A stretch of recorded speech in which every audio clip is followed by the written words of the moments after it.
La facilité est une menace plus grande pour le progrès que la difficulté. Denzel Washington. Ce n'est pas la douleur qui freine ta vie, c'est ton attachement au confort. Parce que tant que tu cherches à éviter les tempêtes, tu retardes les percées que Dieu voulait t'accorder. La vérité, c'est que la facilité n'a jamais construit de force réelle. Elle berce, elle endort, mais elle ne transforme pas. Denzel ne parlait pas ici de discipline superficielle ou de volonté passagère. Il parlait de cette résistance intérieure qu'on forge seulement dans le feu. Il parlait à ceux qui souffrent sans bruit, à ceux qui continuent d'avancer malgré des cicatrices que personne ne voit. Et si cette période inconfortable que tu traverses était précisément l'outil que Dieu a choisi pour te repositionner? Jacques 1:12 nous dit « Heureux l'homme qui endure l'épreuve, car après avoir été éprouvé, il recevra la couronne de vie. » Ce verset ne promet pas l'évitement de la douleur. Il promet une récompense à celui qui persévère. Il parle d'un processus, d'une traversée, d'une foi qui tient même quand tout vacille. Tu demandes à Dieu de changer ta vie, mais tu refuses ce qu'il utilise pour te transformer. Tu veux la bénédiction, mais sans le brisement. Tu veux la paix, mais sans passer par la tempête. Pourtant, c'est dans l'inconfort que Dieu affine ta vision. C'est dans le vide qu'il redéfinit ta fondation. Et si tu écoutes cette parole aujourd'hui, ce n'est peut-être pas une simple coïncidence. C'est peut-être une réponse silencieuse à toutes ces prières que tu as murmurées dans la nuit. Tu n'es pas brisé. Tu es en cours de formation. Le feu que tu traverses ne vient pas pour te consommer, mais pour révéler ce que Dieu a déposé en toi. Ne cherche pas à tout comprendre, ne lutte pas pour tout contrôler. Laisse cette épreuve faire son œuvre. Et souviens-toi, les plus grandes forces se forment dans le silence, dans l'ombre, dans les lieux que personne ne célèbre, mais que Dieu utilise. Alors si cette parole résonne en toi, ne reste pas silencieux. Partage ce que tu ressens. Ose écrire « Je choisis la vérité », même quand elle dérange. Parce qu'accepter cette vérité, c'est déjà commencer à guérir. Mettre Dieu en premier, ce n'est pas juste une belle intention, c'est une révolution intérieure. C'est choisir de ne plus vivre selon ses impulsions, mais selon une direction. C'est dire « Je ne suis plus le centre, ce n'est plus moi qui décide seul ». Et dans un monde où tout pousse à l'autonomie extrême, à l'orgueil déguisé en liberté, cette posture devient rare, presque incomprise. Pourtant, c'est là que commence la vraie paix. Quand Dieu est premier, le reste trouve sa place. Les relations cessent d'être chaotiques, les choix deviennent plus clairs, le cœur s'allège car il n'est plus obligé de tout porter. Mais pour mettre Dieu en premier, il faut d'abord accepter de renoncer à ce besoin de tout contrôler. Il faut admettre qu'on ne sait pas toujours, qu'on ne comprend pas tout, et que nos plans, aussi brillants soient-ils, restent limités. Denzel a toujours affirmé que sa vie n'avait pris sens que le jour où il avait arrêté de courir, selon ses propres règles. Ce n'était pas la célébrité ni le succès, mais sa foi qui l'avait recentré. La parole de Dieu le dit clairement dans Proverbe 3:6. « Reconnais-le dans toutes tes voies, et il rendra tes sentiers droits. » Reconnaître Dieu, ce n'est pas juste le prier en cas d'urgence, c'est le consulter avant d'agir, c'est lui demander « Est-ce le bon chemin? Est-ce la bonne relation? Est-ce que cette opportunité m'élève ou me détourne ?» Parce que tout ce qui brille n'est pas de Dieu. Tout ce qui te fait vibrer n'est pas forcément bon pour ton âme. Beaucoup vivent dans la confusion parce qu'ils ont mis leur peur en premier, ou leurs blessures, ou leur désir de reconnaissance. Et quand Dieu n'est pas à la première place, tout devient plus lourd, plus instable, plus flou.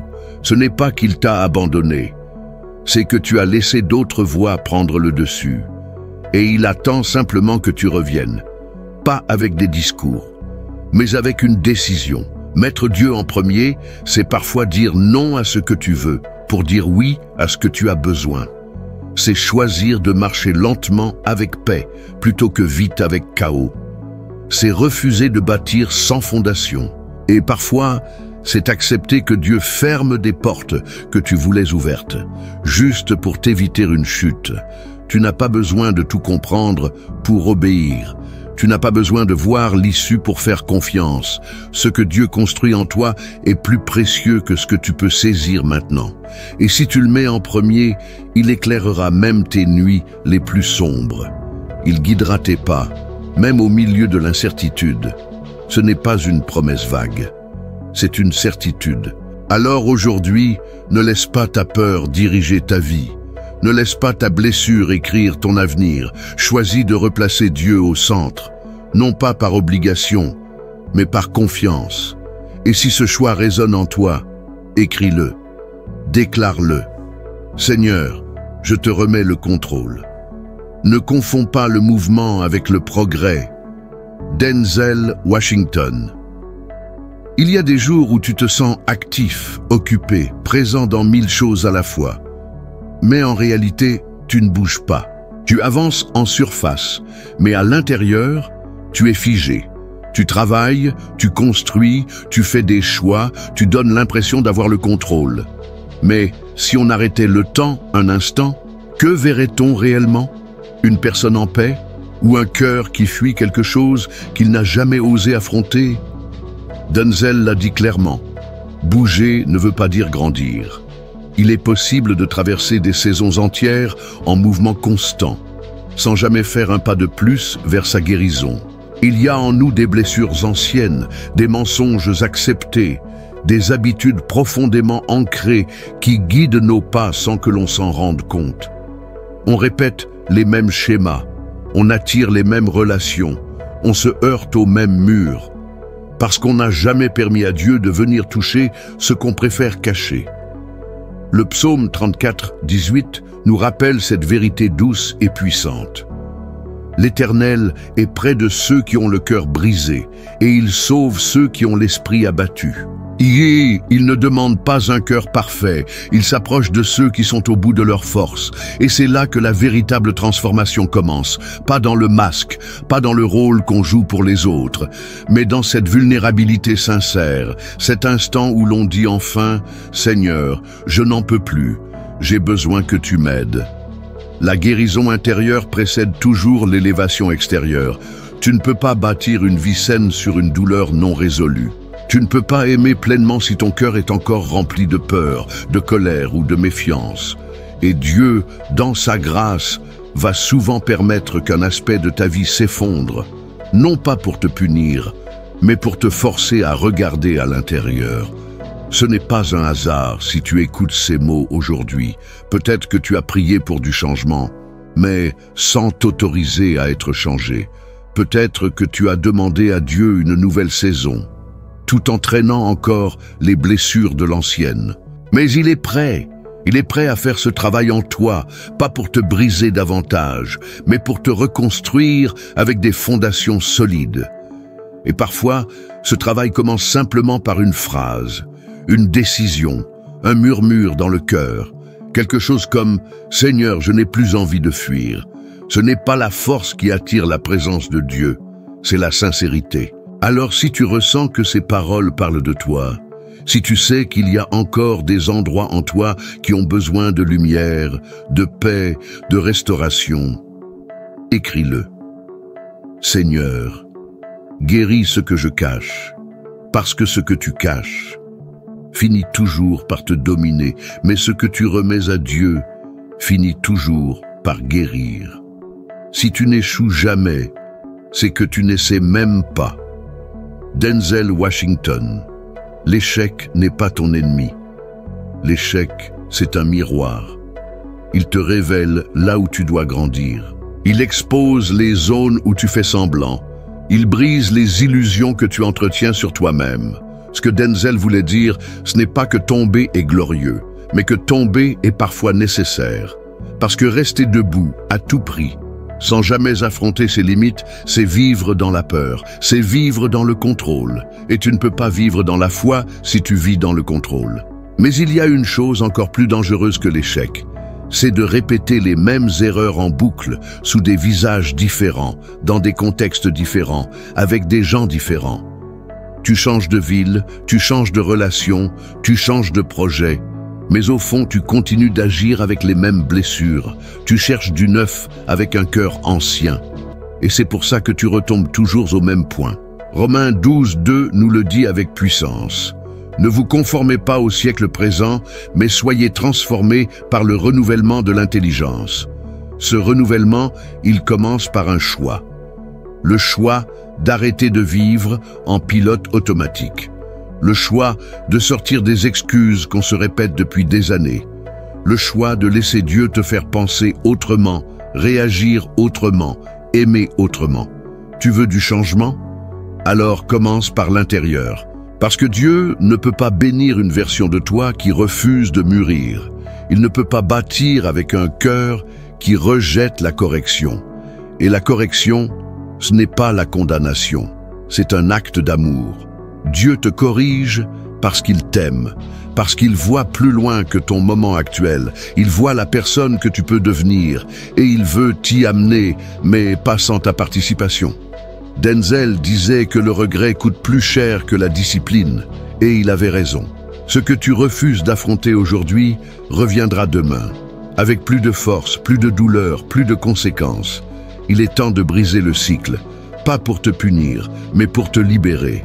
Tu n'as pas été créé pour répéter des schémas destructeurs. Tu as été créé pour grandir, pour guérir, pour transmettre autre chose à ceux qui te suivent. Et si aujourd'hui devenait le jour où tu dis « assez », le jour où tu refuses de retomber dans cette réaction, cette dépendance, cette attitude qui te ramène toujours à la case départ, ce ne sera pas facile, mais ce sera libérateur. Parce que le vrai courage, ce n'est pas de ne jamais échouer. C'est de ne plus laisser l'échec dicter ta trajectoire. Alors si tu es prêt à sortir du cycle, fais-le savoir. Pas pour les autres, pour toi. Écris dans les commentaires « Je refuse de répéter les mêmes erreurs ». Et regarde Dieu t'emmener là où tu n'as jamais été, parce que cette fois, tu as décidé de ne plus fuir.